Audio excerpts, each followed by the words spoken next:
Ayer Claudia Sheinbaum Pardo recibió su constancia de mayoría como ganadora de la elección y esto la acredita como la primera presidenta electa en la historia de México. En octubre próximo, un par de meses, poco menos, se van a cumplir exactamente 200 años de la primera toma de posesión de un presidente, de Guadalupe Victoria, y es pues la primera vez en la historia de México que el Ejecutivo será encabezado por una mujer. Vamos a hablar sobre este hecho y también los dos mensajes que dirigió Claudia Sheinbaum, uno desde el Tribunal Electoral, donde recibió su constancia de mayoría, y otro desde el Teatro Metropolitan, donde festejó con familiares y simpatizantes este logro, haber ganado la elección del 2 de junio y su próxima llegada a la presidencia de la República. Nos acompaña para ello el doctor Arturo Ponce Urquiza, politólogo, catedrático de la UNAM y consultor en seguridad nacional e internacional. ¿Cómo estás, Arturo? Un gusto saludarte de nuevo. Igualmente, siempre un gusto saludarlos. Muy buen día. Bueno, ¿qué te parece el hecho en sí mismo? Mira, yo creo que es trascendente, es la primera vez, como bien dices, una mujer habrá de dirigir los destinos de nuestro país por los próximos 6 meses, es un hecho inédito.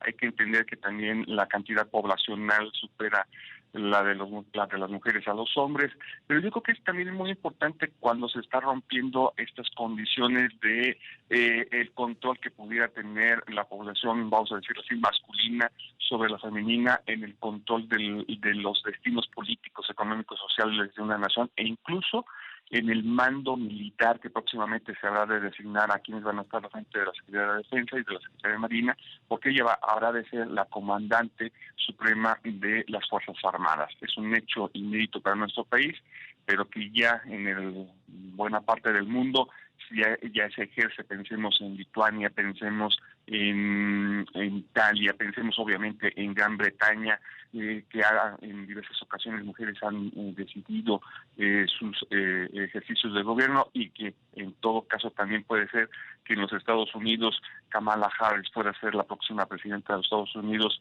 y que decide en el Perú, que decide en Chile. Es decir, México se suma a ese tipo de naciones en donde ahora sí toda la población, las mujeres, son parte de las tomas de Que decisiones tampoco son políticas. muchas naciones, ¿no, Arturo? Creo que es la tercera Así es. parte o menos de los países miembros de la ONU que han tenido una mujer dirigente.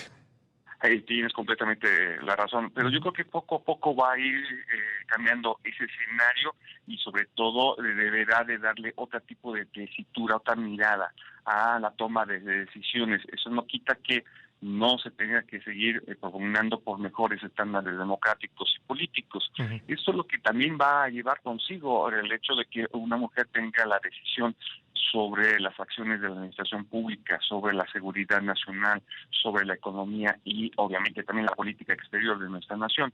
Yo creo que estos son los elementos que tenemos que ir ponderando, y que precisamente a partir de que ayer ya recibió la constancia que le emite el Tribunal Electoral, eso le permite a ella ya empezar a visualizar no solamente como persona, sino como la jefa del Ejecutivo, como jefa de gobierno, y cuál es la percepción que como mujer debe de tener ella de lo que es un gobierno, pero también de lo que es México. México frente a América Latina, México frente a Centroamérica, frente a Norteamérica, frente a Asia, frente a Europa. México es una nación muy interesante desde la parte geopolítica. Es una nación que, si te fijas, es un gran hub que une a toda América. Es una nación que une a Europa con América, una nación que une a Asia con América. Y esa es la percepción que ella, seguramente su equipo más cercano, le estará diciendo. México no es una cualquier nación, es parte de la OCDE, es parte de APEC, es parte del MICTA, es una nación muy importante para la comunidad latinoamericana y obviamente para las Naciones Unidas. Entonces, ¿cómo empezar a trabajar en ese sentido? Pero ella dijo algo que siempre va a sembrar. Dijo más o menos que ella jamás hablaría mal del actual presidente, que Uh-huh. ella siempre estaría a favor, y lo dijo con toda la expresión: es un honor estar con Obrador.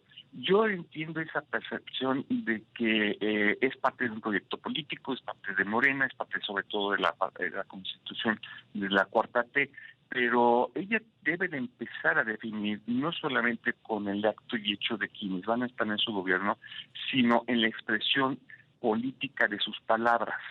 Y en la expresión política de sus palabras está su percepción ideológica y doctrinal del Estado mexicano, porque ella la va a adoptar, ella la va a ejercer en los próximos 6 años.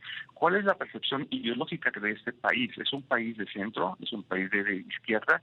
¿De una izquierda radical? ¿De una izquierda moderada? ¿De una izquierda socialdemócrata?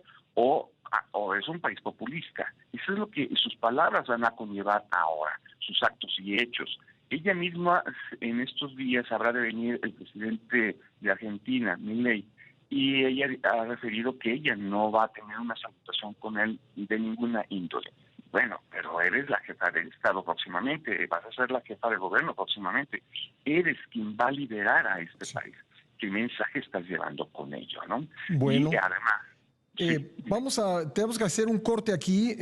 Arturo, me gustaría que habláramos un poco más sobre los mensajes, los dos discursos y los diferentes mensajes incluidos en esos dos discursos que escuchamos el día de ayer, una manera pues de prever qué es lo que puede venir con la llegada de Claudia Sheinbaum a la presidencia de la República. Si me permites, vamos rápido al corte y regresamos enseguida contigo. Adelante, con todo gusto. Ya volvemos. Le agradezco mucho al doctor Arturo Ponce Urquiza que nos haya esperado para poder continuar esta conversación. Había gente, bueno, por lo menos yo lo escuché, estimado Arturo, en semanas, meses pasados, que decían, una vez que reciba su constancia de mayoría, Claudia Sheinbaum va a comenzar a separarse de Andrés Manuel López Obrador y definir su propia personalidad y el que será el estilo de su gobierno. Por lo menos el día de ayer, en los mensajes, eso no se vio con claridad. Así es, tienes toda la razón. Y es que es muy difícil, porque el actual presidente sigue marcando la hoja de ruta de lo que es su gobierno. Las mañaneras son ese proceso, es un proceso doctrinal muy fuerte que ha ido construyendo desde que fue jefe de gobierno y que ahora como presidente de la República desde el primer día la ha ido llevando en consecuencia. Y entonces él ha sabido tener el timing, el control político desde las 6 de la mañana cuando se reúne con el Gabinete de Seguridad y cuando se reúne con los medios de comunicación a partir de las 6 de la mañana, él va definiendo lo que en el día es su preocupación, lo que en la semana es su interés. Y es muy difícil entonces para quien ya ganó la presidencia de la República poderse montar en esa ola, porque es una ola que completamente tiene bajo control el presidente de la República. Es más, los fines de semana, cuando él va a las visitas que hace al interior de la República y le invita a ella, él sigue teniendo el timing, él sigue siendo el presidente de la República. Ella en su momento como candidata electa, ahora como presidenta constitucional, le permitiría en ese sentido tener una mejor imagen. Pues pareciera que sí, pero al final de cuentas ella está a la sombra de él. Y aun cuando en sus discursos trató de demostrar que quiere ser ella la que va a dirigir al país, acaba diciendo: yo estoy con el presidente, no voy a modificar nada de lo que él planteó, no me voy a salir del script de lo que él está planteando. Y le va a ser muy difícil, además, porque una parte de su gabinete es una extensión de lo que es la actual administración. Y entonces eso va a ser un asunto muy complicado, porque realmente, ¿quién es su equipo de trabajo? Básicamente son técnicos, pero técnicos que no tienen una proyección política, que no todos de ellos tienen los amarres políticos que requiere ella para el ejercicio de gobierno. Por ejemplo, yo no veo en el gabinete, en los cargos que van nombrados hasta ahora, gabinete legal y gabinete ampliado, no veo claramente a alguien que uno pudiera pensar en él o en ella como candidato o candidata a una gubernatura. Así es, tienes toda la razón, porque una buena parte son egresados de la UNAM, que no sería eso malo, pero que simplemente su ámbito de estudio y de trabajo ha sido la Ciudad de México, sí, y que no han tenido permeabilidad dentro de otros estados. No hay egresados de fondo de otras universidades, incluso pensemos en las universidades que están en el estado de Nuevo León o en el estado de Jalisco, y eso permitiría a ella cierta estructura que le permitiría los contactos con estados claves que va a requerir su gobierno. Por lo tanto, eso le empieza a dificultar esa primera parte. La segunda parte es que tiene una herencia, como decía hace un momento, de políticos que tienen deudas que que pagar con el presidente actual y que además han ido construyendo sus propios espacios políticos. Pensemos en Marcelo Ebrard, por ejemplo, ¿no? O en la propia Rosa Isela Rodríguez, que han ido construyendo sus propios espacios y que no son necesariamente compatibles con los de la actual presidenta. Eso le va a empezar a dificultar. Pero yo también diría, ¿y quiénes están detrás de estos personajes, de estos secretarios, de estas secretarias, quienes van a ser los subsecretarios, los oficiales mayores, los hombres que van a ser operativas esas secretarías? Y eso va a ser un acto de dificultad. Y yo ahora argumentaría cómo vas a tejer tu equipo de trabajo desde la propia presidencia de la República. Este va a ser un asunto muy interesante. Sí, una última pregunta, estimado Arturo. Ella ayer en uno de sus discursos, bueno, creo que en ambos se refirió al respecto, dijo que pues se propone ser la presidenta de todos los mexicanos, entendido esto como que no lo será únicamente de quienes votaron por ella o simpatizan con ella. ¿Tú ves en el arranque del próximo gobierno la posibilidad de superar la polarización que evidentemente creó el presidente López Obrador? Yo lo veo muy difícil, y lo veo muy difícil porque la sobrerepresentación que tiene el Congreso en este momento, su lealtad no está a ella, su lealtad está hacia López Obrador. Esa es una primera parte.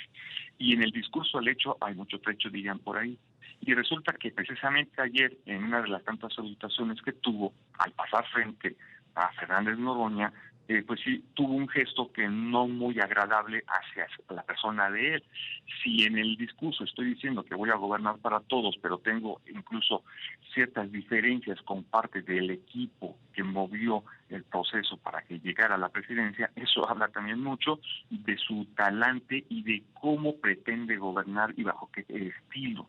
Y eso va a ser muy interesante porque en los primeros 100 días, o incluso vamos a dejarlo así, el primer año de gobierno de ella, debe de definir su estilo de gobernar, debe de definir sus alianzas y cómo va a establecer el proceso de llevar el proyecto de nación de este país que no tiene ahorita un rumbo muy establecido, una economía muy endeble y que el próximo año, si bien nos dan los datos los economistas, en Estados Unidos va a haber una recesión y por ende va a haber dificultades internacionales. Esos elementos son muy importantes. ¿Cómo se va a asumir a ella frente a los retos nacionales e internacionales? Y no dejemos de dejar de paso el asunto del narcotráfico, ahora con el Mayo Zambada, sí, ahí sembrando dudas sobre este gobierno. Bueno, y hasta te diría, ojalá que no, ¿verdad? Pero con lo que sucedió esta semana, el anuncio de la Organización Mundial de la Salud, que hay una emergencia sanitaria internacional, pues hasta una posible, pues un nuevo brote que pudiera afectar la salud de muchas personas en el mundo. Así que un panorama complicado que apenas arranca y pues ya lo estaremos analizando paso a paso. Te agradezco como siempre, Arturo, muy amable. Al contrario, que tengan un muy buen día y siempre agradecido con todos ustedes. Gracias, Arturo Ponce Urquiza, politólogo catedrático de la UNAM.